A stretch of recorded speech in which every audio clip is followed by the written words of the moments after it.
Now we will discuss about Golgi bodies. Cameleo Golgi in 1898 first of all observed densely stained reticular structures near the nucleus. These structures were named Golgi bodies after him. यानी Golgi bodies को nucleus के करीब देखा गया सबसे पहले, कैमेलियो Golgi ने देखा, और ये न्यूक्लियस के करीब ही पाए जाते हैं। जैसे एंडोप्लाज्मिक रेटिकुलम तो खैर न्यूक्लियर मेम्ब्रेन से जुड़ा रहता है, आउटर न्यूक्लियर मेम्ब्रेन से जुड़ा रहता है एंडोप्लाज्मिक रेटिकुलम, और वो भी उसके करीब ही रहता है। लेकिन एंडोप्लाज्मिक रेटिकुलम पूरे सेल में फैला रहता है, उसका एक किनारा न्यूक्लियर मेम्ब्रेन से अटैच रहता है, और बाकी जो सिस्टर्नीज हैं वो पूरे साइटोप्लाज्म को यानी इंट्रासेलुलर स्पेस को कंपार्टमेंट में बांटते हैं, जैसा कि हम लोग पहले पढ़ चुके हैं। तो एंडोप्लाज्मिक रेटिकुलम एक तरह से पूरे साइटोप्लाज्म में फैला रहता है, उसको कई कंपार्टमेंट्स में बांटता है। लेकिन जो गोल्गी बॉडी है ये पूरे साइटोप्लाज्म में नहीं फैला रहता, हाँ ये न्यूक्लियस के करीब रहता है, और ये एंडोप्लाज्मिक रेटिकुलम के भी करीब रहता है, क्योंकि दोनों के बीच में एक फंक्शनल कोऑर्डिनेशन होता है इस वजह से। तो गोल्गी बॉडीज जो हैं वो न्यूक्लियस के करीब रहते हैं, और ये डेंसली स्टेन्ड रेटिकुलर स्ट्रक्चर्स हैं।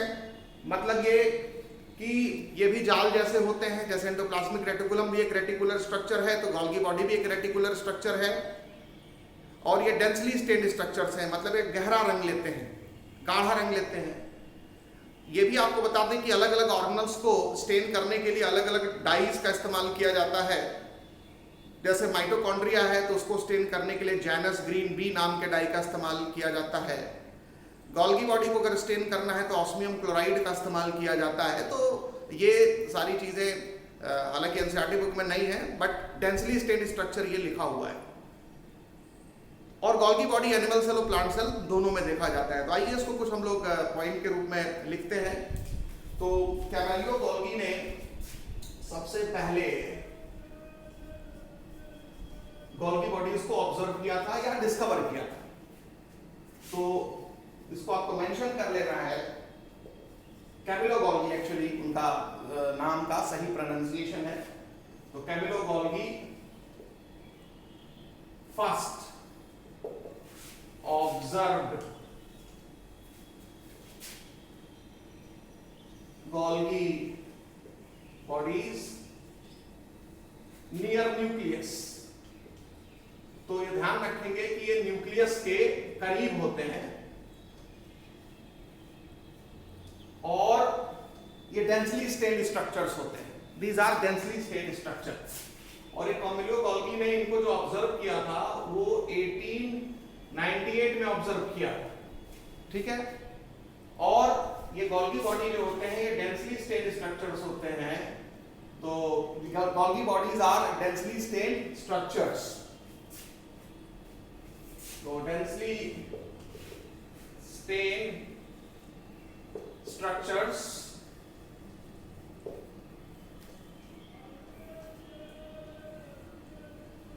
और ये एनिमल सेल और प्लांट सेल दोनों में पाए जाते हैं, और इनका बाद में नाम गोल्गी बॉडी पड़ा। यानी कैमेलियो गोल्गी ने जब इसको खोजा था, ऑब्जर्व किया था, तब इसका नाम गोल्गी बॉडी खुद नहीं रखा था। ये गोल्गी बॉडी के ऑनर में दूसरे लोगों ने इस स्ट्रक्चर का नाम गोल्गी बॉडी रख दिया। तो गोल्गी बॉडी का जो नाम पड़ा है वो कैमेलियो गोल्गी नाम के साइंटिस्ट के नाम के बेसिस पर पड़ा है, उनके ऑनर में पड़ा है। तो ये भी पॉइंट आपको मेंशन करना पड़ेगा। Golgi body term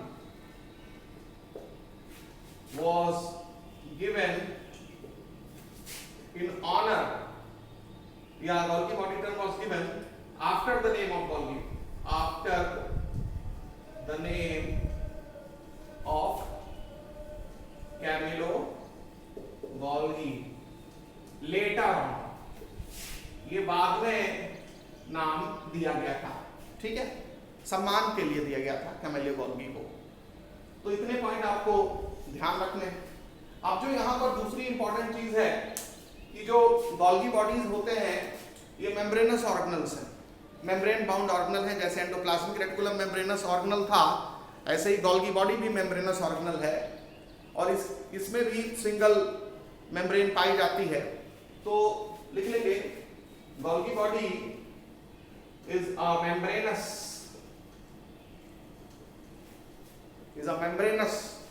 organelle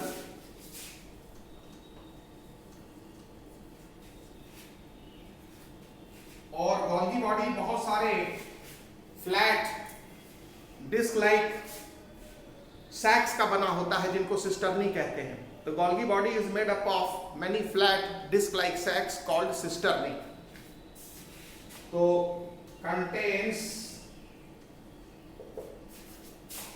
many disc like flat sacs. तो डिस्क जैसे बहुत सारे फ्लैट सैक्स का बना होता है गोल्गी बॉडी, ठीक है। और इन्हीं सैक लाइक स्ट्रक्चर्स को सिस्टर्नी कहा जाता है। इन्हीं फ्लैट लाइक स्ट्रक्चर को सिस्टर्नी कहा जाता है, ये आपको ध्यान रखना है।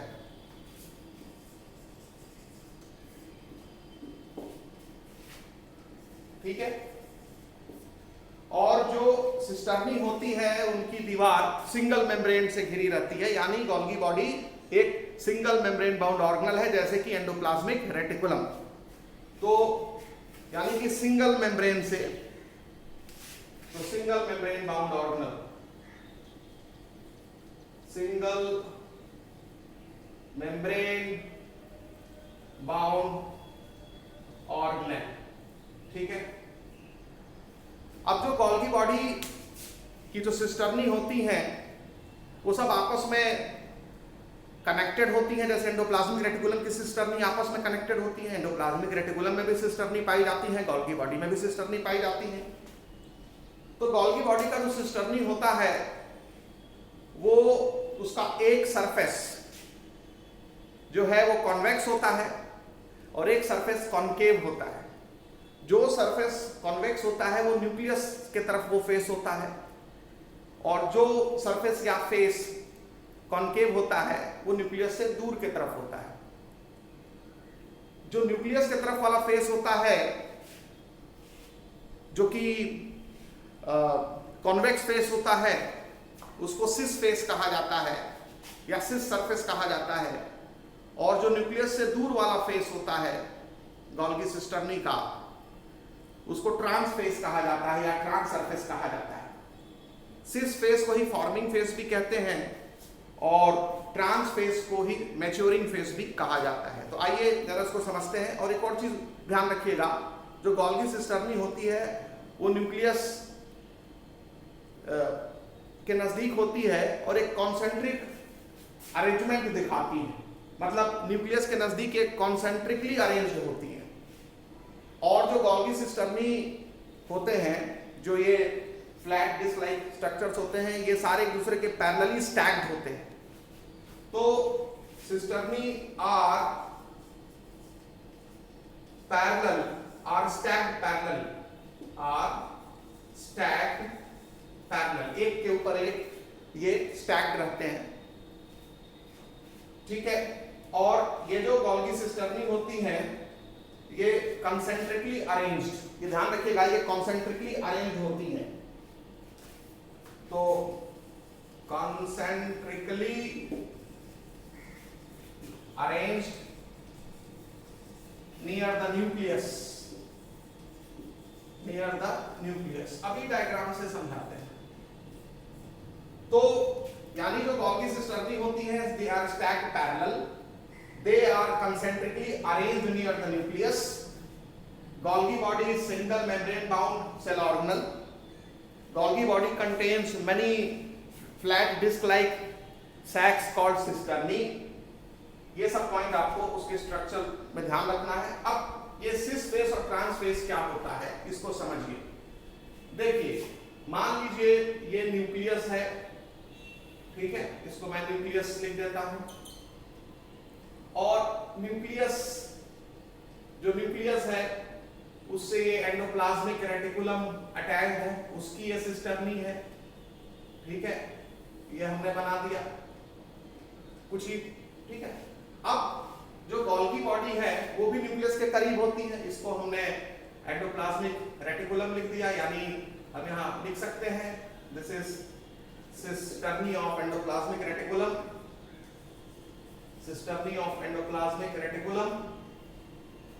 और जो गोल्गी बॉडी है उसमें भी ऐसे पैरेलल सैक्स होते हैं, ये देखिए कॉन्सेंट्रिक अरेंजमेंट होता है इन सैक्स का, इस तरह से आप देख रहे हैं, ये पाउच लाइक स्ट्रक्चर्स हैं और ये कहीं ना कहीं एक दूसरे से कनेक्टेड भी होते हैं, जैसे कि ये एंडोप्लाज्मिक रेटिकुलम की पाउचेस कनेक्टेड हैं। और ये सेक्शन में काटा गया है, ये देखिए ये एक पाउच है, ऐसे ये दूसरा पाउच है, ये तीसरा पाउच है, समझ रहे हैं, ये आप देख रहे हैं ये सैक्स हैं, बैग्स हैं ये। और ये सेक्शन काटा गया, ये इनके अंदर का ल्यूमेन है, यानी आप लिख सकते हैं ये lumen inside Golgi body, inside Golgi sac या सिस्टर्नी, ठीक है। और ये पूरा स्ट्रक्चर एक गोल्गी बॉडी है, ये पूरा स्ट्रक्चर एक गोल्गी बॉडी है। और इस गोल्गी बॉडी में आप देख रहे हैं बहुत सारे फ्लैट 1 2 3 यहां सिस्टर्नी दिख रहा है। और ये भी आपको बता दें कि गोल्गी बॉडी में सिस्टर्नी का नंबर वैरी करता है, एक जैसा एक फिक्स नहीं होता है कि गोल्गी बॉडी में यही इतने ही नंबर ऑफ सिस्टर्नी होते हैं, तो आपको ये ध्यान रखना पड़ेगा, ठीक है ना। तो varied number of cisternae are present in Golgi body, ठीक है। और ये जो डिस्क लाइक फ्लैट स्ट्रक्चर्स होते हैं, तो डिस्क लाइक फ्लैट स्ट्रक्चर का मतलब ये ऐसे बैग्स लाइक स्ट्रक्चर, ये एक बैग हो गया, ठीक है, ये दूसरा बैग हो गया, ये तीसरा बैग हो गया। तो ये डिस्क लाइक फ्लैट स्ट्रक्चर्स जो लिखा गया है वो यही है, चपटे स्ट्रक्चर्स होते हैं, डिस्क जैसा स्ट्रक्चर आपको दिख रहा है, ऐसे गोल गोल होते हैं डिस्क जैसे स्ट्रक्चर्स, और एक के ऊपर एक ये एक सिस्टर्नी है, दूसरी सिस्टर्नी है, तीसरी सिस्टर्नी, एक के ऊपर एक ये पैरेलली स्टैक्ड है। तो इसी को हमने उठा के ऐसे कर दिया, इसी को हमने ऐसे कर दिया और सेक्शन काट दिया है इसका, तो अंदर का ये ल्यूमेन दिख रहा है आपको, ठीक है। और ये सरफेस दिख रहा है, अब देखिए ये सरफेस दिख रहा है, ये जो है surface of Golgi body, surface of cisternae, ठीक है, सिस्टर्नी। अब जितने सिस्टर्नी होंगे, हर सिस्टर्नी का एक इधर वाला सरफेस होगा और एक पीछे वाला सरफेस होगा। जैसे मान लीजिए ये वाली सिस्टर्नी है, तो इसका ये वाला सरफेस सामने वाला सरफेस हो गया न्यूक्लियस से दूर, और जो पीछे वाला सरफेस है वो न्यूक्लियस के करीब है। तो आप अगर किसी गोल्गी सिस्टर्नी को देखें तो जो पीछे वाला सरफेस है, ये वाला सरफेस है, इसी को सिस सरफेस कहा जाता है, और जो ये वाला सरफेस है इसी को क्या कहा जाता है, ट्रांस। जो एनसीईआरटी बुक में लिखा कि हर सिस्टर्नी जो होती है उसका सिस सरफेस कॉन्वेक्स होता है और ट्रांस सरफेस कॉनकेव होता है, तो ये ध्यान रखना है, ट्रांस सरफेस जो है वो कॉनकेव होता है, तो कॉन्वेक्स और कॉनकेव। तो ओवरऑल गोल्गी बॉडी का भी जो सबसे पीछे वाला पोर्शन है, न्यूक्लियस के करीब वाला पोर्शन होगा वो कॉन्वेक्स होगा, और जो सबसे आगे वाला पोर्शन होगा वो कॉनकेव होगा, ऐसे कर्व होगा। तो इस तरह से आपको हर सिस्टर्नी में पीछे वाला सरफेस सिस फेस होगा और आगे वाला सरफेस, आगे वाला फेस ट्रांस फेस होगा। इसका भी देखो पीछे वाला फेस कॉनकेव है, कॉनकेव कॉन्वेक्स है, और आगे वाला कॉनकेव है। इसका भी देखो पीछे वाला कॉन्वेक्स है, आगे वाला क्या है, कॉनकेव है।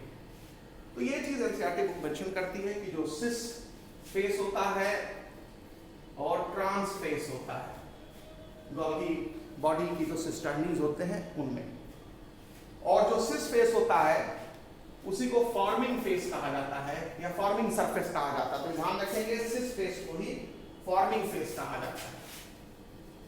तो फॉर्मिंग फेस हो गया, और जो ट्रांस फेस है उसी को मैच्योरिंग फेस कहा जाएगा, मैच्योरिंग फेस कहा जाएगा, ठीक है। तो फॉर्मिंग फेस हो गया और मैच्योरिंग फेस हो गया। इसको हम ऐसे समझ लें कि मान लीजिए ये न्यूक्लियस है, ठीक है, एक बार और समझने की कोशिश करते हैं। तो ये हो गया गोल्गी बॉडी का एक सिस्टर्नी, ठीक है। ये हो गया गोल्गी बॉडी का दूसरा सिस्टर्नी, थोड़ा सा मैं दूर दिखा रहा हूं, दो सिस्टर्नी के बीच में गैप बना कर। ये हो गया तीसरा सिस्टर्नी गोल्गी बॉडी का। तो आप यहां देखें कि ये वाला जो फेस है, आप देख रहे हैं ये वाला फेस है न्यूक्लियस के करीब है, तो ये जो फेस है इसी को मैं बोल रहा हूं सिस फेस, ठीक है। और जो गोल्गी बॉडी का ये वाला फेस है, ये वाला फेस को क्या बोलेंगे, ट्रांस फेस बोलेंगे। तो सिस फेस, जो सिस फेस होता है वो उसको फॉर्मिंग फेस कहते हैं, जो ट्रांस फेस होता है उसको मैच्योरिंग फेस कहते हैं। अब यहां पर एक सिस्टर्नी, दूसरी सिस्टर्नी, तीसरी सिस्टर्नी, तो हर सिस्टर्नी जो है उसका एक सरफेस उभरा हुआ है और दूसरा सरफेस धंसा हुआ है। ये उभरा है और देखो ये धंसा है अंदर की तरफ। तो जो धंसा सरफेस होगा उसको कॉनकेव बोलेंगे, जो उभरा सरफेस है उसको क्या बोलेंगे, कॉन्वेक्स कहेंगे। तो ये कॉन्वेक्स सरफेस हो गया, ये कॉनकेव सरफेस हो गया। इस सिस्टर्नी का, सिस्टर्नी नंबर 1 का, सिस्टर्नी नंबर 2 का भी ये कॉन्वेक्स सरफेस है, ये कॉनकेव सरफेस है। सिस्टर्नी नंबर 3 का ये कॉन्वेक्स सरफेस है और ये कॉनकेव सरफेस है। तो ओवरऑल पूरी गोल्गी बॉडी ही ऐसे कर्व्ड स्ट्रक्चर है, ठीक है। और सिस्टर्नी देख रहा हूं कॉन्सेंट्रिक अरेंजमेंट दिखा रही है न्यूक्लियस के करीब। एक लेयर, एक सिस्टर्नी, उसके बाद दूसरी सिस्टर्नी, उसके बाद तीसरी सिस्टर्नी, तो इसको बोलते हैं कॉन्सेंट्रिक अरेंजमेंट, ठीक है। और पूरी गोल्गी बॉडी में इस तरह से न्यूक्लियस के सबसे करीब वाला फेस सिस हुआ और न्यूक्लियस से सबसे दूर वाला फेस क्या हुआ, ट्रांस हुआ। ये हर सिस्टर्नी में भी सिस ट्रांस होगा और पूरे गोल्गी बॉडी में भी। जाहिर सी बात है जो सबसे पिछला हिस्सा जो न्यूक्लियस के करीब वाला देखोगे वो ऐसे होगा, तो क्या बोलोगे, सिस फेस। और जो गोल्गी बॉडी का सबसे दूर वाला हिस्सा होगा वो ऐसे होगा, क्या बोलोगे, ट्रांस फेस। तो गोल्गी बॉडी में सिस फेस और ट्रांस फेस होता है, उसी को फॉर्मिंग और मैच्योरिंग फेस कहा जाता है रिस्पेक्टिवली। गोल्गी बॉडी की सिस्टर्नी होती है, उसका डायमीटर 0.5 माइक्रोन से 1 माइक्रोन तक होता है। तो डायमीटर, जैसे मान लीजिए गोल्गी बॉडी की सिस्टर्नी डिस्क लाइक स्ट्रक्चर है, तो एक सिस्टर्नी, उसी तरह से ये दूसरी सिस्टर्नी, तो ये जितनी भी सिस्टर्नीज होंगी ये गोल्गी बॉडी की सिस्टर्नी है। तो पैरेलल, तो यहां पर ध्यान रखेंगे, तो पैरेलली स्टैक्ड सिस्टर्नी, तो पैरेलली स्टैक्ड सिस्टर्नी है ये गोल्गी बॉडी की। तो इनका जो डायामीटर होगा, इनका जो डायामीटर होगा वो आप लिख लेंगे 0.5 माइक्रोन या माइक्रोमीटर से 0.1 माइक्रोन होता है। माइक्रोन या माइक्रोमीटर, मतलब म्यू लिखिए या म्यू एम लिखिए। म्यू लिखेंगे तो माइक्रोन पढ़ेंगे और म्यू एम लिखेंगे तो माइक्रोमीटर पढ़ेंगे। तो diameter of cisternae of Golgi body is 0.5 to 1 micron और माइक्रोमीटर, ठीक है। अब जो गोल्गी बॉडी की जो सिस्टर्नी का सिस और ट्रांस फेस होता है, जैसे मान लीजिए न्यूक्लियस है और ये मान लीजिए एंडोप्लाज्मिक रेटिकुलम की सिस्टर्नी है और ये कनेक्टेड होती है, ये एंडोप्लाज्मिक रेटिकुलम की सिस्टर्नी है। जैसे मैंने दो सिस्टर्नी, ये देखिए पाउच है, एंडोप्लाज्मिक रेटिकुलम की सिस्टर्नी है, तो ये एंडोप्लाज्मिक रेटिकुलम की सिस्टर्नी हमने बनाया है और ये रेटिकुलम है। और हमने ये आपको बताया था कि एंडोप्लाज्मिक रेटिकुलम में ट्यूब्यूल्स भी निकले रहते हैं, ये सेक्शन काटा है ट्यूब्यूल का, तो ये आपको समझ में आ गया होगा। ये एंडोप्लाज्मिक रेटिकुलम का ट्यूब्यूल है, ट्यूब्यूल वाला पार्ट है। जैसा कि आपको पहले बताया जा चुका है कि एंडोप्लाज्मिक रेटिकुलम में भी सिस्टर्नी पाए जाते हैं और साथ में ट्यूब्यूल्स भी निकले रहते हैं, ठीक है। तो ये एंडोप्लाज्मिक रेटिकुलम है, ठीक है। और आपको मालूम है एंडोप्लाज्मिक रेटिकुलम का ये अंदर जो ल्यूमेन है उसको ल्यूमिनल कंपार्टमेंट बोलते हैं और ये दो ल्यूमेन के बीच में इसको बोलते हैं इंटरल्यूमिनल कंपार्टमेंट, ठीक है ना। तो ये हो चुका है, तो ये हम यहाँ लिख दे रहे हैं, एक बार रिकॉल कर दे रहे हैं, रिवाइज करा दे रहे हैं। तो ल्यूमेन ऑफ एंडोप्लाज्मिक रेटिकुलम, ठीक है, उसकी सिस्टर्नी का, तो lumen of endoplasmic reticulum cisternae, ठीक है। और अब आप देख, और जो यहां पर दो सिस्टर्नी के बीच में जो गैप दिख रहा है, this is gap between cisternae. तो ये जो गैप बिटवीन सिस्टर्नी है, यही तो है इंटरल्यूमिनल कंपार्टमेंट, इंटरल्यूमिनल कंपार्टमेंट, ठीक है। ये आप पहले पढ़ चुके हैं। अब हम वास्तव में गोल्गी बॉडी में क्या बताना चाह रहे हैं उसको समझ में आया।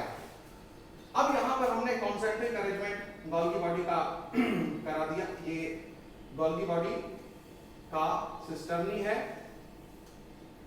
ये गोल्गी बॉडी की सिस्टर्नी है, ठीक है। और ये भी ऐसे बैग लाइक स्ट्रक्चर होगा, ठीक है, ये भी ऐसे बैग लाइक स्ट्रक्चर होगा। हमने यहाँ गोल्गी बॉडी की केवल दो ही सिस्टर्नी बनाई है, ये न्यूक्लियस है।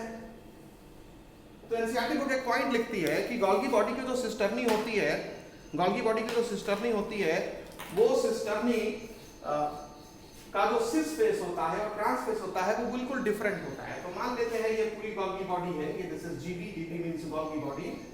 ये इसका ट्रांस फेस हो गया, जैसा कि आपको पहले समझाया जा चुका है, और ये सिस फेस हो गया, यानी ये वाला फेस कौन सा फेस हो गया, ये सिस फेस हो गया।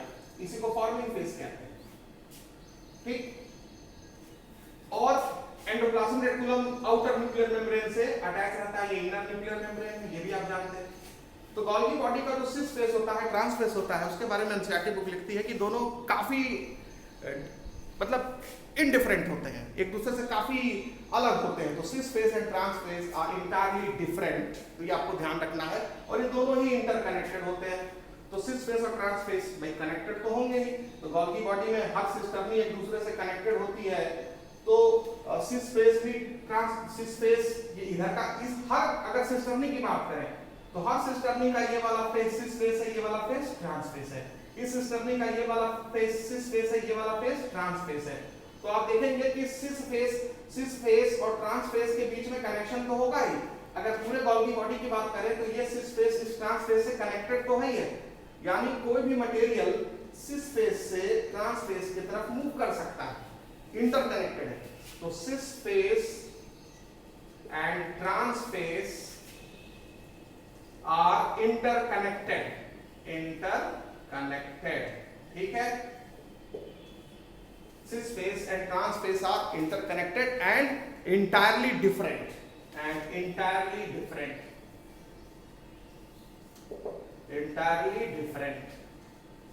ये ध्यान रखना है, पूरी तरह से डिफरेंट होते हैं।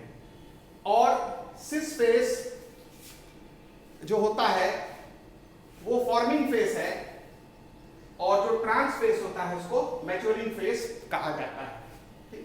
अब हम लोग फंक्शन की बात करेंगे, गोल्गी बॉडी का फंक्शन क्या है। तो देखिए गोल्गी बॉडी का जो फंक्शन है, फंक्शन ऑफ गोल्गी बॉडी कई बार इसको गोल्गी कॉम्प्लेक्स भी कहा जाता है। तो गोल्गी बॉडी लिख लीजिए या गोल्गी कॉम्प्लेक्स कह लीजिए, गोल्गी कॉम्प्लेक्स कह लीजिए। हालांकि जो गोल्गी कॉम्प्लेक्स है और गोल्गी बॉडी है, इन टर्म्स में काफी अंतर भी कई बार देखने में आता है, लेकिन मूल रूप से ये दोनों एक ही चीज है। तो फंक्शन में सबसे इंपॉर्टेंट फंक्शन होता है प्रिंसिपल, जो फंक्शन होता है, जो प्रिंसिपल फंक्शन है is packaging of material, is packaging of material का पैकेजिंग करना। तो ये आपको ध्यान रखना होगा कि प्रिंसिपल फंक्शन होता है पैकेजिंग ऑफ मटेरियल, और इन मटेरियल्स की पैकेजिंग, उन मटेरियल्स की पैकेजिंग जिनको कि सेल के अंदर किसी टारगेट जगह पर भेजना होता है। यानी गोल्गी बॉडी उन मटेरियल्स की पैकेजिंग करता है जिनको कि किसी इंट्रासेलुलर टारगेट पर भेजना होता है या सेल के बाहर सिक्रीट करना होता है। तो कैसे मटेरियल की पैकेजिंग करता है Golgi body? To be sent to intracellular targets or to be secreted outside cell, to be secreted outside cell, यानी जिनको सेल के बाहर सिक्रीट करना है या जिनको सेल के अंदर ही किसी टारगेट तक भेजना है, उन मटेरियल्स की पैकेजिंग करता है गोल्गी बॉडी, और यही इसका प्रिंसिपल फंक्शन होता है। ये आपको ध्यान रखना है, ठीक है। तो ये क्लियर हो गया। अब देखिए जो इन इंपॉर्टेंट चीज यहाँ ध्यान देनी है कि ये पैकेजिंग के लिए गोल्गी बॉडी को मटेरियल कहाँ से मिलता है, यानी गोल्गी बॉडी में जो मटेरियल आएगा वो कहाँ से आएगा, तो वो आता है एंडोप्लाज्मिक रेटिकुलम से। तो ये ध्यान रखना, बहुत इंपॉर्टेंट पॉइंट बता रहे हैं, इसको समझिएगा। तो यहां पर जैसे मान लीजिए ये न्यूक्लियस हमने बना दिया, ठीक है, उसका छोटा सा पोर्शन दिखा दिया, और ये इसकी आउटर मेम्ब्रेन दिखा दी, ये अंदर वाली मेम्ब्रेन है, और ये एंडोप्लाज्मिक रेटिकुलम दिखा दिया, ये एंडोप्लाज्मिक रेटिकुलम दिखा दिया, ठीक है, ये एंडोप्लाज्मिक रेटिकुलम उसकी सिस्टम में।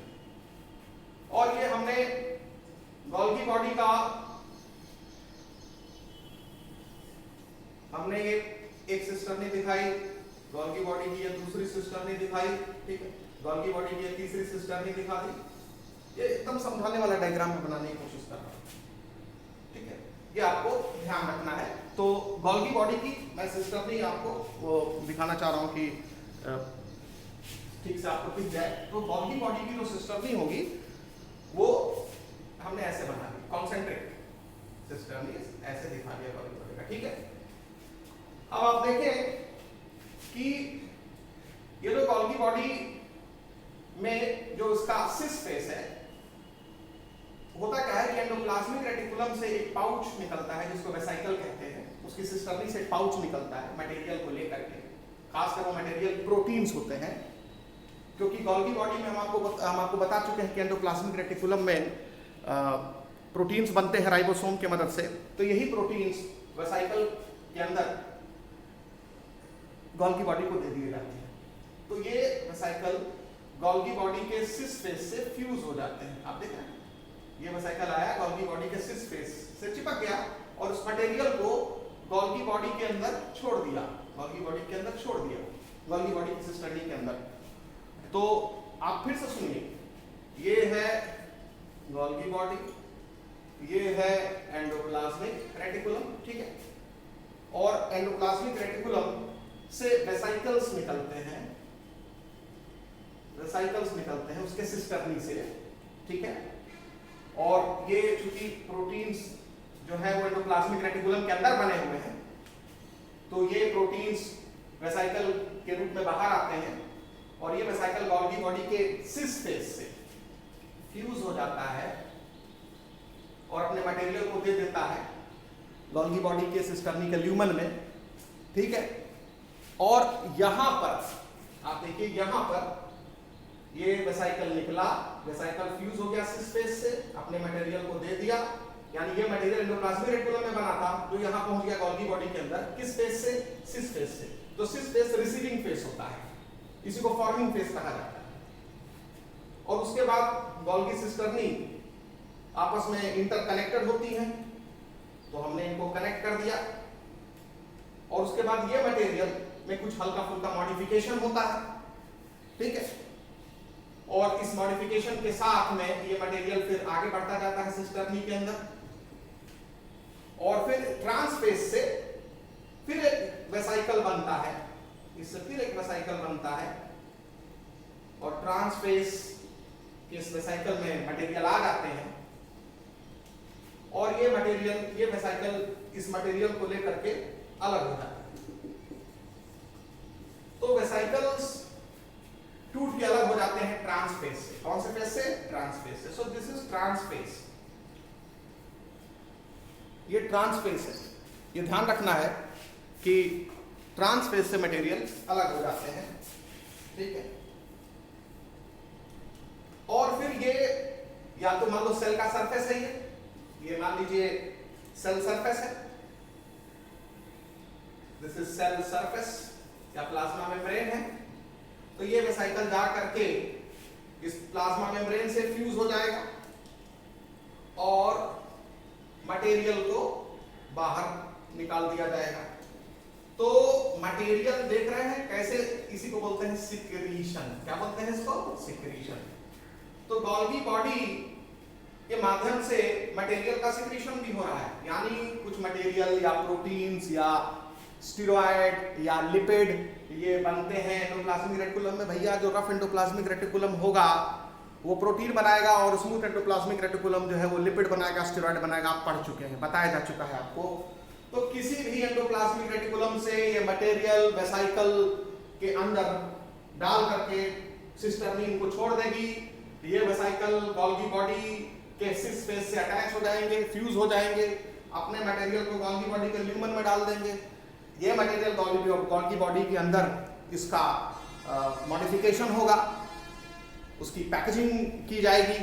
ठीक है, इसी को पैकेजिंग कहा जाता है। उसकी पैकेजिंग की जाएगी उस मटेरियल में थोड़ा बहुत मॉडिफिकेशन करके, क्योंकि फाइनली अब उसको सेल के बाहर निकालना है या सेल के अंदर ही किसी दूसरे टारगेट को भेजना है। तो ये पैकेजिंग चल रही है गोल्गी बॉडी के अंदर। उसके बाद गोल्गी बॉडी उसको नए पैकेट में, ये देखिए ना वेसाइकल जो नया बना है वो नया पैकेट है, तो मटेरियल गोल्गी बॉडी के अंदर से इस नए पैकेट में, इस नए वेसाइकल में आ जाता है। और इस नए वेसाइकल में जो मटेरियल है, ये जो मटेरियल है, ये मटेरियल जो एंडोप्लाज्मिक रेटिकुलम से निकला हुआ मटेरियल था वही है, लेकिन उसमें कुछ मॉडिफिकेशंस कर दिया जाता है गोल्गी बॉडी के द्वारा, जिसका भी हम लोग आगे जिक्र करेंगे किस तरह का मॉडिफिकेशन है, वो कौन सा मॉडिफिकेशन।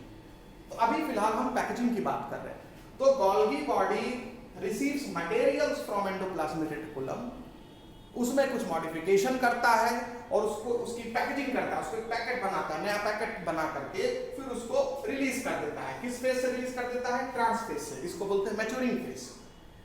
तो सिस फेज से वेसाइकल लिया और ट्रांस फेज से वेसाइकल दिया, ठीक। और ये वेसाइकल फिर जाकर के प्लाज्मा मेम्ब्रेन या सेल मेम्ब्रेन या सेल सरफेस से फ्यूज हो जाता है और मटेरियल को बाहर निकाल देता है। इसी को बोलते हैं सिक्रीशन, ठीक है, सिक्रीटेड आउटसाइड सेल। या फिर ये वेसाइकल जाकर के, मान लो कोई सेल ऑर्गेनल है, कोई ऑर्गेनल है सेल के अंदर, उस ऑर्गेनल से फ्यूज होकर के, उस ऑर्गेनल से फ्यूज होकर के उसको ये मटेरियल दे देता है। इस ऑर्गेनल को मान लो कोई प्रोटीन चाहिए या कोई केमिकल चाहिए, तो ये उस ऑर्गेनल को दे देगा, तो उसको बोल देंगे इंट्रा सेलुलर टारगेट। तो एनसीईआरटी बुक ने बहुत शॉर्ट में लिख दिया कि इंट्रा सेलुलर टारगेट तक मटेरियल जाता है या सेल के बाहर मटेरियल सेक्रीट होता है after packaging, and the principal site of packaging of material is Golgi body या गोल्गी कॉम्प्लेक्स। और ये मटेरियल जो पैकेजिंग के लिए गोल्गी कॉम्प्लेक्स में आता है वो कहां से आता है? वो एंडोप्लाज्मिक रेटिकुलम से आता है। और सिस फेस और ट्रांस फेस का काम क्या है? सिस फेस उस मटेरियल को वेसाइकल के फॉर्म में रिसीव करता है, ठीक है, और ट्रांस फेस उस मटेरियल को वेसाइकल में डाल करके छोड़ देता है। तो ये हो गया कि गोल्गी बॉडी किस तरह से मटेरियल की पैकेजिंग करता है और वो मटेरियल एंडोप्लाज्मिक रेटिकुलम से उसको वेसाइकल्स के फॉर्म में मिलता है। अब यहाँ ये जानना जरूरी है कि जो गोल्गी बॉडी है, क्योंकि उसको मटेरियल एंडोप्लाज्मिक रेटिकुलम से लेना होता है पैकेजिंग के लिए, और ये सारे मटेरियल वेसाइकल के अंदर डाल करके एंडोप्लाज्मिक रेटिकुलम की सिस्टर्नी से छोड़े जाते हैं, और जो फिर गोल्गी बॉडी की सिस्टर्नी के साथ ये वेसाइकल जुड़ करके मटेरियल को गोल्गी बॉडी की सिस्टर्नी के को दे देते हैं, और अंदर फिर उसमें मॉडिफिकेशन होता है और फिर एक नया पैकेट बना करके ट्रांस फेस के जरिए उसको छोड़ दिया जाता है गोल्गी बॉडी के द्वारा। तो इसलिए गोल्गी बॉडी को ये सब काम करने के लिए एंडोप्लाज्मिक रेटिकुलम के नजदीक रहना पड़ता है। तो एनसीईआरटी बुक लिखती है कि Golgi body is located near by the endoplasmic reticulum. तो गोल्गी बॉडी न्यूक्लियस के भी नजदीक रहती है, गोल्गी बॉडी एंडोप्लाज्मिक रेटिकुलम के भी नजदीक रहती है। तो अब हम एंडोप्लाज्मिक रेटिकुलम से क्या संबंध है गोल्गी बॉडी का वो समझ चुके हैं, ठीक है।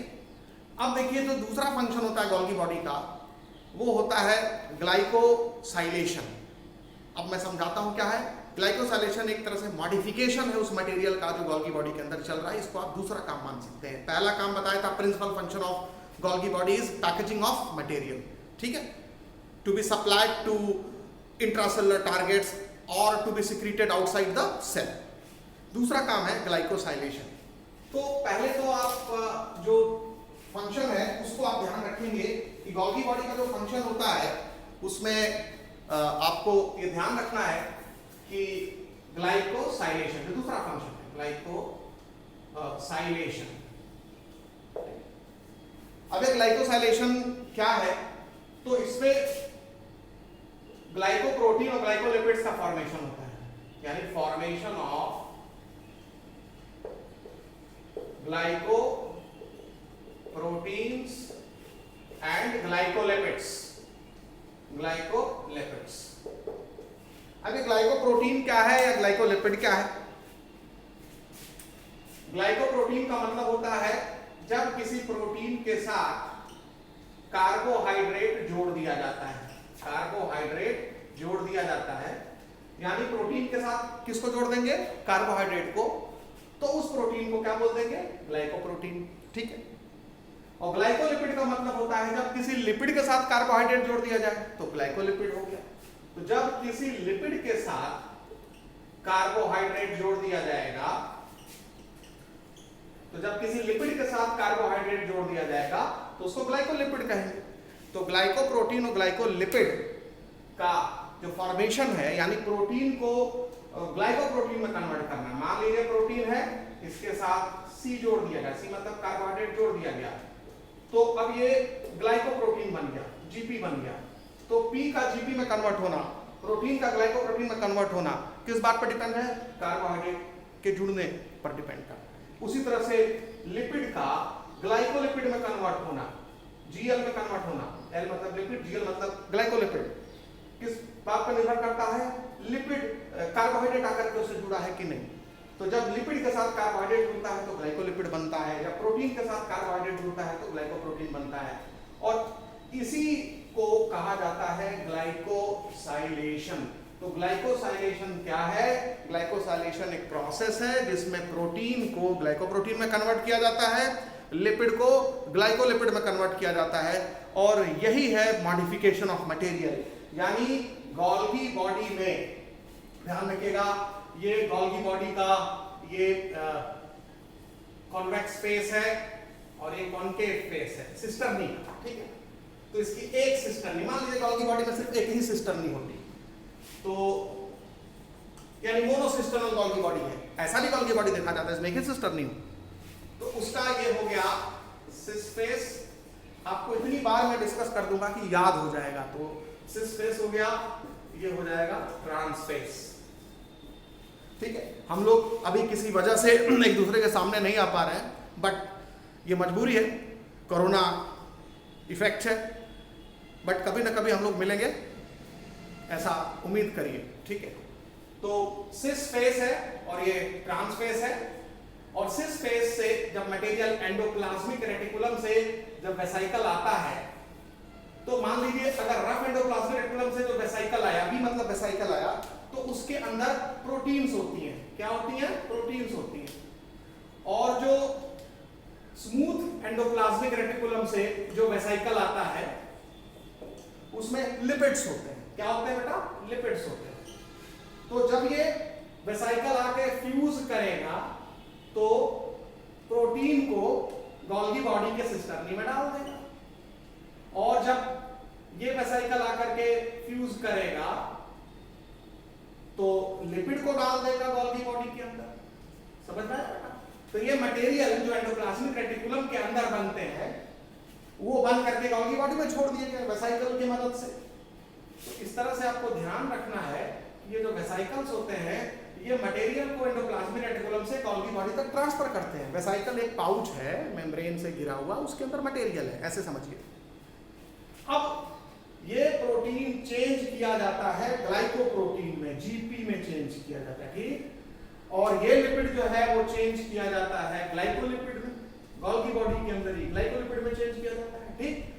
और चेंज करने के लिए इसके साथ कार्बोहाइड्रेट का मिलना जरूरी है, इसके साथ भी कार्बोहाइड्रेट का मिलना जरूरी है, यह हमने आपको समझा दिया। तो प्रोटीन ग्लाइकोप्रोटीन में कन्वर्ट हो गया, लिपिड ग्लाइकोलिपिड में कन्वर्ट हो गया। ठीक। और प्रोटीन और लिपिड बने कहां थे? एंडोप्लाज्मिक रेटिकुलम में बन के आए थे और गोल्गी बॉडी में इनमें मॉडिफिकेशन किया गया।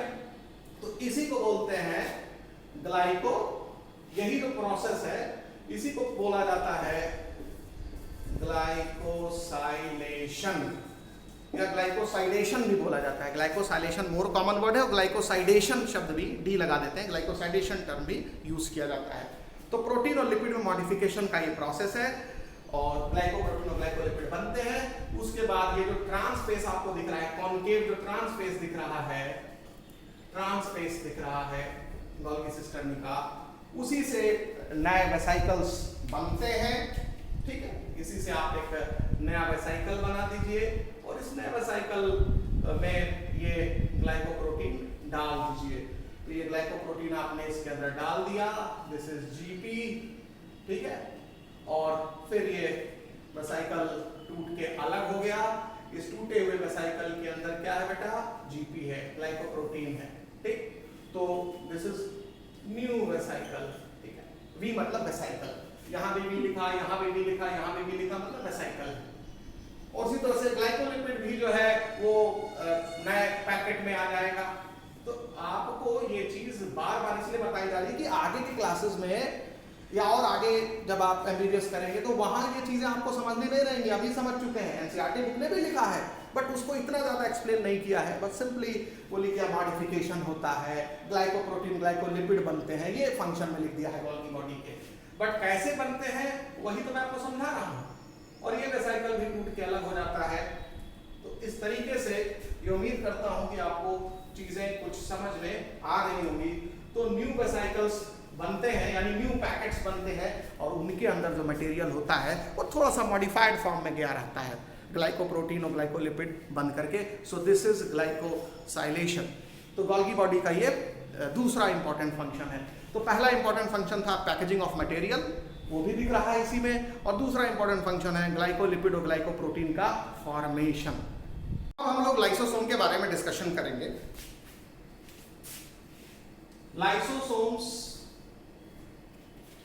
जो है ये भी वेसिकल लाइक स्ट्रक्चर्स होते हैं, और ये गोल्गी बॉडी से ही पैकेजिंग के दौरान बनते हैं। तो they are formed in Golgi apparatus by the process of packaging. ये एनसीईआरटी बुक में लिखा हुआ है। And these are small vesicular structures, और ये भी single membrane bound cell organelles होते हैं। तो लाइसोसोम जो होते हैं small vesicular structures formed from Golgi apparatus, Golgi apparatus कहिए या Golgi complex कहिए या Golgi body कहिए, इस लेवल पर, आपके लेवल पर ये चलेगा। तो small vesicular structure formed from Golgi apparatus by process of packaging, by process of packaging, ठीक है, by process of packaging। अब जो पैकेजिंग जो होती है इसमें आपने देखा होगा कि ट्रांसफेज से वेसिकल निकलता है, न्यू वेसिकल जिसके अंदर प्रोटीन्स होते हैं, लिपिड्स होते हैं। उसी में से कुछ वेसिकल को आप लाइसोसोम मान लीजिए। यानी कि लाइसोसोम का फॉर्मेशन किससे होता है? गोल्गी बॉडी से। तो lysosomes are formed from Golgi body. और लाइसोसोम जो होते हैं वो single membrane bound cell organelles होते हैं। तो single membrane bound cell organelles. तो लाइसोसोम भी single membrane bound cell organelles होते हैं। एंडोप्लाज्मिक रेटिकुलम भी single membrane bound cell organelle है, गोल्गी बॉडी भी single membrane bound cell organelle है, और लाइसोसोम भी single membrane bound cell organelles होते हैं, ठीक है।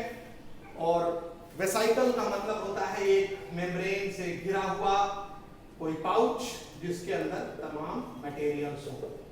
तो यही है लाइसोसोम, और इसमें एक मेम्ब्रेन पाई जाती है, और ये मेम्ब्रेन सिंगल मेम्ब्रेन होती है, ठीक है, डबल मेम्ब्रेन नहीं होती है जैसे कि माइटोकॉन्ड्रिया क्लोरोप्लास्ट में होता है। इसमें सिंगल मेम्ब्रेन होती है, गोल्गी बॉडी जैसा, एंडोप्लाज्मिक रेटिकुलम जैसा, और इसके अंदर हाइड्रोलिटिक एंजाइम्स भरे रहते हैं।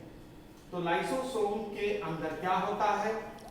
हाइड्रोलाइटिक एंजाइम्स, इन्हीं को डाइजेस्टिव एंजाइम्स भी कहा जाता है, और डाइजेस्टिव एंजाइम्स, और ये एंजाइम्स जो होते हैं वो प्रोटीन्स होते हैं। तो जो एंडोप्लाज्मिक रेटिकुलम के अंदर प्रोटीन्स बनी वो आ गई गोल्गी बॉडी में मॉडिफिकेशन के लिए, वो ग्लाइकोप्रोटीन में कन्वर्ट हो गई उसमें से ज़्यादातर, या कुछ नहीं भी कन्वर्ट हुई, और बिना कन्वर्ट हुए ही वो सीधे न्यू वेसिकल में आ सकती हैं, या ग्लाइकोप्रोटीन में कन्वर्ट होकर के न्यू वेसिकल में आ सकती हैं। कुल मिलाकर के जो लाइसोसोम में आप ये प्रोटीन देख रहे हैं ये मूल रूप से कहाँ बनी हुई है? एंडोप्लाज्मिक रेटिकुलम में बनी हुई है, और इनकी पैकेजिंग कहाँ हुई है? गोल्गी बॉडी में।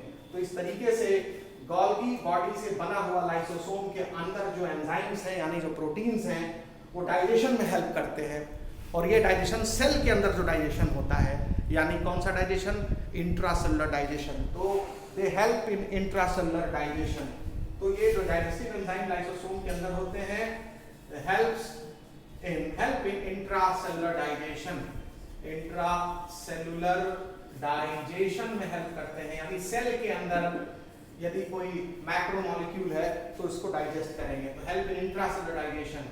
और इंट्रासेलुलर मतलब क्या है? इनसाइड सेल, सेल के अंदर डाइजेशन, इनसाइड सेल।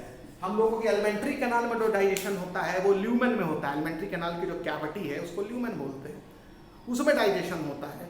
यानी एलिमेंट्री कैनाल की दीवार में जो सेल है उनसे एंजाइम बाहर निकलता है, यानी सेल के बाहर एंजाइम आकर के हम लोग जो फूड खाते हैं उसको डाइजेस्ट करता है। तो हम लोगों के एलिमेंट्री कैनाल में जो डाइजेशन है वो एक्स्ट्रा सेलुलर डाइजेशन है, सेल के बाहर ये डाइजेशन हो रहा है।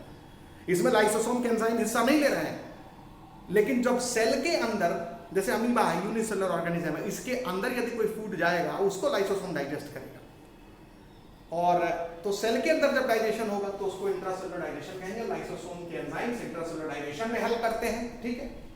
और ये किन चीजों का डाइजेशन करते हैं? ये लगभग ऑल मैक्रोमोलिक्यूल्स का, एनसीईआरटी लिखती है ऑल मैक्रोमोलिक्यूल्स का डाइजेशन होता है। अब यहाँ ऑल कहने का मतलब वास्तव में ऑल नहीं है। अब सेलुलोज भी तो एक मैक्रोमोलिक्यूल है, उसका डाइजेशन तो नहीं हो सकता लाइसोसोम के द्वारा, क्योंकि लाइसोसोम में सेलुलोज को पचाने वाले एंजाइम्स नहीं होते। तो बट ऑल लिखा है तो मैंने भी यहाँ पर ऑल लिख दिया है, लेकिन आपको बता दें कि ऑल का मतलब है ज्यादातर मैक्रोमोलिक्यूल को ये डाइजेस्ट करेगा। इनफैक्ट मोस्ट इसका मतलब हुआ। अब इसमें कार्बोहाइड्रेट को भी वो डाइजेस्ट कर ले जाएगा, जो एंजाइम्स है इसके अंदर। कार्बोहाइड्रेट को, लिपिड को डाइजेस्ट करने वाले भी एंजाइम्स होते हैं, प्रोटीन को डाइजेस्ट करने वाले एंजाइम्स भी होते हैं, और न्यूक्लिक एसिड को डाइजेस्ट करने वाले भी एंजाइम्स होते हैं लाइसोसोम के अंदर। तो ये जो 4 मेन मैक्रोमोलिक्यूल्स होते हैं उनको डाइजेस्ट करने वाले एंजाइम्स यहाँ मौजूद होते हैं, कार्बोहाइड्रेट, लिपिड, प्रोटीन और न्यूक्लिक एसिड, ठीक है। तो इसका मतलब हुआ कि ये जो मोस्ट मैक्रोमोलिक्यूल्स हैं, ऑल की जगह पर आप मोस्ट ध्यान रखिएगा, क्योंकि इसमें बहुत सारे और भी मैक्रोमोलिक्यूल्स होते हैं जिनको लाइसोसोम के एंजाइम डाइजेस्ट नहीं कर सकते, क्योंकि वो एंजाइम है ही नहीं है लाइसोसोम में। तो कार्बोहाइड्रेट को डाइजेस्ट करने वाले एंजाइम, लिपिड को डाइजेस्ट करने वाले एंजाइम, प्रोटीन को डाइजेस्ट करने वाले एंजाइम और न्यूक्लिक एसिड को डाइजेस्ट करने वाले एंजाइम लाइसोसोम में पाए जाते हैं।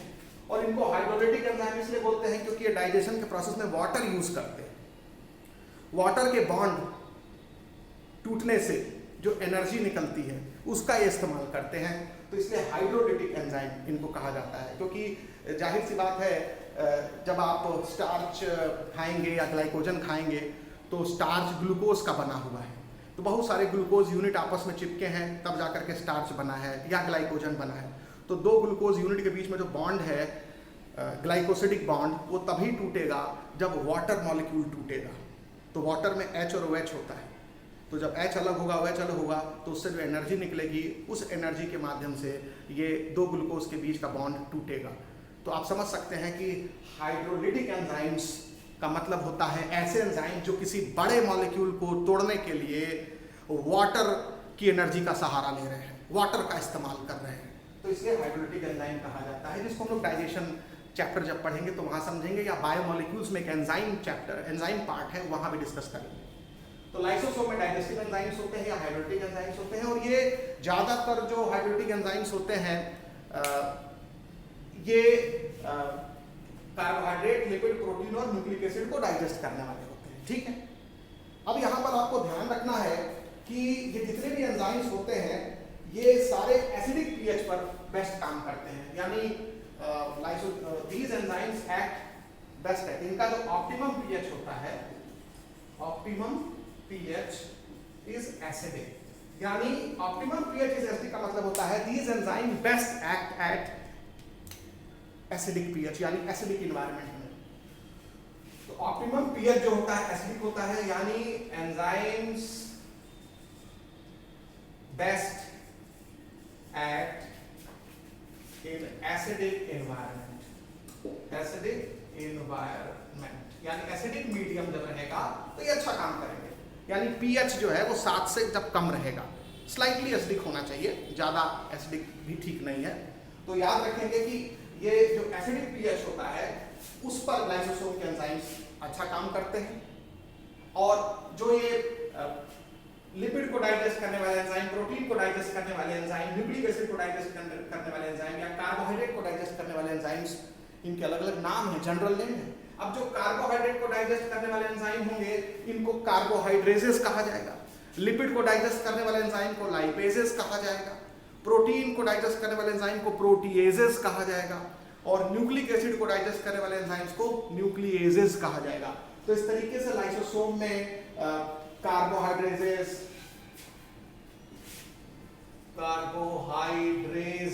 ठीक है, ये एंजाइम के नाम मैं बता रहा हूं जो लाइसोसोम के अंदर पाए जाते हैं, जनरल नेम है ये। किसी भी कार्बोहाइड्रेट को डाइजेस्ट करने वाले एंजाइम को कार्बोहाइड्रेट्स कहा जाएगा, किसी भी लिपिड को डाइजेस्ट करने वाले एंजाइम को लाइपेज कहा जाता है, जनरल नेम है। किसी भी प्रोटीन को डाइजेस्ट करने वाले एंजाइम को प्रोटीएज कहा जाएगा, ठीक है, और न्यूक्लिक एसिड को डाइजेस्ट करने वाले एंजाइम को न्यूक्लिएज कहा जाएगा। तो इस तरह से carbohydrase, lipase, protease, nuclease, carbohydrase, lipase, protease, nuclease, ये सारे जो नाम आप सुन रहे हैं ये अलग अलग जो बायोमोलिक्यूल्स हैं, जो मैक्रोमोलिक्यूल्स हैं, उनको डाइजेस्ट करने वाले एंजाइम्स के नाम हैं। और जो लाइसोसोम होता है इसका मेन पर्पस होता है intra cellular digestion. NCERT book में लाइसोसोम के डिस्कवरर का नाम नहीं लिखा है कि लाइसोसोम की डिस्कवरी किसने की है, बट आप ये लिख लीजिए लाइसोसोम की डिस्कवरी डी डुवे ने की थी। तो डी डुवे, तो लाइसोसोम की डिस्कवरी जो है वो डी डुवे ने की थी। और लाइसोसोम जो है वो एनिमल सेल में पाया जाता है, प्लांट सेल में लाइसोसोम नहीं होता है, तो ये आपको ध्यान रखना है। और लाइसोसोम का कुछ मशहूर नाम भी है, सुसाइडल बैग कहा जाता है लाइसोसोम को, ठीक है। कई बार लाइसोसोम जब फट जाता है सेल के अंदर, तो सेल के अंदर जितने भी साइटोप्लाज्मिक कंटेंट हैं, सेल ऑर्गेनल्स, मॉलिक्यूल, सबको डाइजेस्ट कर ले जाता है, क्योंकि उसके अंदर एक तरह से सभी को डाइजेस्ट करने वाले एंजाइम्स मौजूद हैं। तो लाइसोसोम को सुसाइडल बैग भी कहा जाता है, तो ये ध्यान रखेंगे, lysosome is called suicidal bag. तो लाइसोसोम को सुसाइडल बैग कहा जाता है, ये ध्यान रखेंगे, क्योंकि कई बार लाइसोसोम जो है वो फट जाता है सेल के अंदर और सेल के सभी ऑर्गेनल्स और साइटोप्लाज्म को गला देता है, क्योंकि ये जो एंजाइम्स हैं वो रिलीज हो जाते हैं लाइसोसोम के बाहर। Now we will discuss about vacuole. Endomembrane system का ये लास्ट ऑर्गेनल है। हमने एंडोप्लाज्मिक रेटिकुलम डिस्कस कर लिया है, हमने गोल्गी बॉडी डिस्कस कर लिया है, हमने लाइसोसोम भी डिस्कस कर लिया है, अब हम वैक्यूल डिस्कस कर रहे हैं। तो यही 4 ऑर्गेनल्स हैं जो कि एंडोमेम्ब्रेन सिस्टम का पार्ट है। So now we are going to discuss the last organelle of endomembrane system, that is vacuole. तो वैक्यूल जो है वो प्लांट सेल में काफी बड़ा पाया जाता है और सेल के सेंटर में होता है ऑलमोस्ट। ये मान लीजिए प्लांट सेल है और इसके अंदर एक लार्ज सेंट्रल वैक्यूल होता है, ठीक है। Vacuole is surrounded by single membrane, यानी vacuole is a single membrane bound space inside cell, और उस सिंगल मेम्ब्रेन को बोला जाता है टोनोप्लास्ट। तो vacuole is surrounded by single membrane bound space inside cell, plant cell। तो वैक्यूल एक सिंगल मेम्ब्रेन बाउंड स्पेस है सेल के अंदर, और इस वैक्यूल की मेम्ब्रेन को कहा जाता है tonoplast. So tonoplast is membrane of vacuole, और वैक्यूल जो होता है वो इतना बड़ा होता है कि पूरे सेल के वॉल्यूम का 90% कवर करता है। तो आप समझ सकते हैं कि vacuole occupies about 90%, occupies about 90% of total volume of cell। तो आप इसकी विशालता का अंदाजा लगा सकते हैं कि एक प्लांट सेल के अंदर केवल 10% स्पेस में साइटोप्लाज्म, ऑर्गेनल्स और न्यूक्लियस ये सब मौजूद है। बाकी सारी जगह एक ऐसा स्पेस है जो कि मेम्ब्रेन से घिरा हुआ है, जिसको वैक्यूल कहेंगे, और इसके अंदर का जो कंटेंट होता है उसको सेल सैक कहते हैं, यानी सॉल्यूशन होता है इसके अंदर, solution inside vacuole is called cell sac. तो वैक्यूल के अंदर जो सॉल्यूशन होता है उसको सेल सैक कहा जाता है। अब इसमें होता क्या है सेल सैक में, तो सेल सैक में सबसे बड़ा जो मात्रा होती है, सबसे ज्यादा जो मात्रा होती है वो वाटर की होती है। इसके अंदर एक्सक्रीटरी मटेरियल्स होते हैं, और एक्सक्रीटरी मटेरियल वो मटेरियल होते हैं जो प्लांट के किसी यूज के नहीं होते, सेल के किसी यूज के नहीं होते, तो not useful for sale, not useful for sale. तो आपको ध्यान रखना है कि सेल के किसी इस्तेमाल के नहीं होते, उनको वो डाल देती है। प्लस इस वैक्यूल में यानी सेल सैक के अंदर कुछ some useful things are also present, some useful materials are also present, materials are also present, ठीक है। तो ये भी ध्यान रखना है, जैसे आयंस हैं, ठीक है, कुछ मॉलिक्यूल्स भी होते हैं इसके अंदर जिनको प्लांट समय पर यूज कर सकती है, लेकिन ज्यादातर मटेरियल जो है वो प्लांट के यूज के नहीं होते, सेल के यूज के नहीं होते। इसलिए एनसीईआरटी बुक लिखती है कि vacuole contains excretory material and other materials which are not useful for plant cell, ठीक है। अब वाटर तो यूज का है ना सेल के, तो वेस्ट थोड़ी ना है, तो इसलिए ध्यान रखना है कि वैक्यूल के अंदर जो भी चीज है वो सब बेकार नहीं है, लेकिन एनसीईआरटी बुक की जब लाइनिंग पढ़ेंगे तो ऐसा कुछ आपको लगेगा, ठीक है।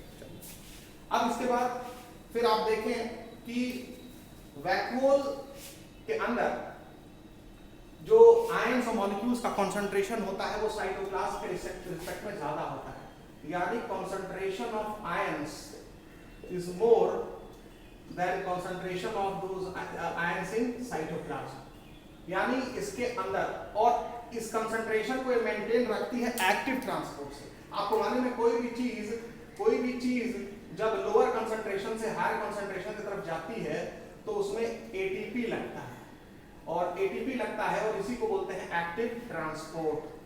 तो एक्टिव ट्रांसपोर्ट शो करता है वैक्यूल का मेम्ब्रेन, यानी जो टोनोप्लास्ट है वो बहुत सारे आयन को जबरदस्ती लोअर कंसंट्रेशन से उठा के हायर कंसंट्रेशन की तरफ डालती रहती है, ताकि वैक्यूल के अंदर ज्यादा कंसंट्रेशन बना रहे आयंस का साइटोप्लाज्म में आयंस के कंसंट्रेशन के मुकाबले।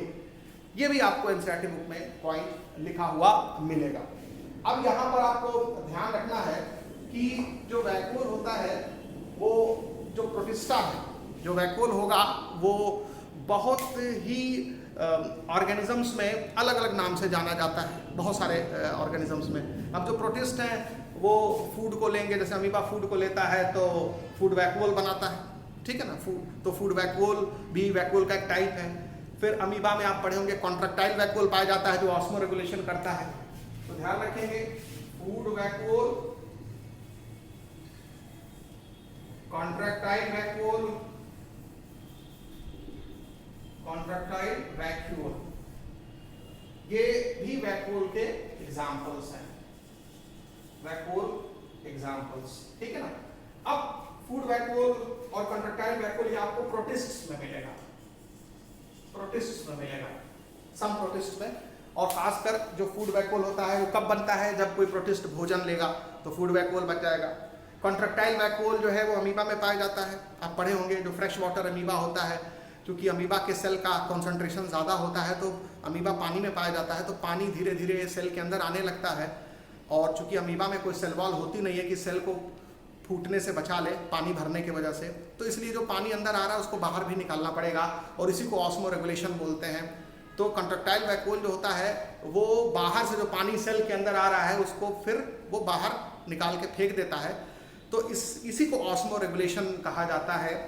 तो एक्सेस वाटर जो भी होगा उसको बाहर निकाल देना, जिससे कि सेल का जो ऑस्मोटिक कंसंट्रेशन है वो मेंटेन रहे, क्योंकि सेल बहुत ज़्यादा पतली हो जाएगी ना, आयंस तो फिक्स है, आयंस तो नहीं आ रहे, केवल पानी आ रहा, तो सेल डाइल्यूट हो जाएगी और ऊपर से सेल फूल जाएगी, फटने का खतरा रहेगा, तो अंदर जो एक्स्ट्रा पानी आ रहा है उसको निकाल के फिर से बाहर फेंक देना होगा, सेल से। तो ये काम कॉन्ट्रैक्टाइल वैक्यूल करता है अमीबा में। तो कॉन्ट्रैक्टाइल वैक्यूल का जो एग्जाम्पल मैं देने की कोशिश कर रहा हूँ वो अमीबा में आपको दिखेगा।